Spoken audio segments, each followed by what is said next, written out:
Kumusta mga kabukids? Sa video na to, ituturo ko sa inyo ang 8 pagkain na nakakabuti sa ating baga o lungs. Napaka-importante ng lungs natin, di ba mga kabukids? Kung may sira yan, apektado ang buong katawan.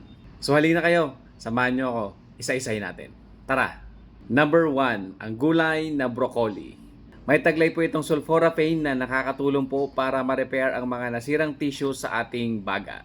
Number 2, ang isdang salmon. Mataas po ang taglay nitong omega-3 fatty acids na nakakatulong po para ma-prevent ang inflammation sa ating baga. Number 3, apple. Ang quercetin po na taglay ng prutas na to ay nakakatulong para ma-stimulate ang ating immune system. So kapag malakas ang ating immune system, natutulungan ito ang ating baga na mag-pump ng maayos na hangin.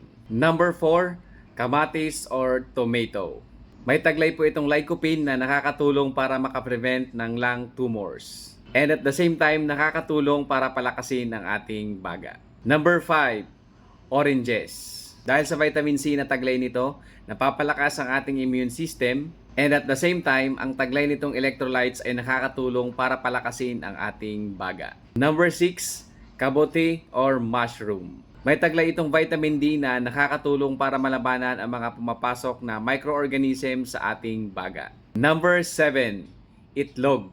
Ang vitamin A at antioxidants na taglay po ng itlog ay nakakatulong para malabanan ang mga respiratory diseases.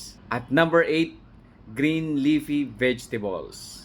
Dahil sa taglay nitong vitamins and minerals, pinapalakas po nito ang ating immunity against certain lung diseases. That's it mga kabukids. Kung nakatulong po sa inyo ang video na to, pakishare naman po sa iba.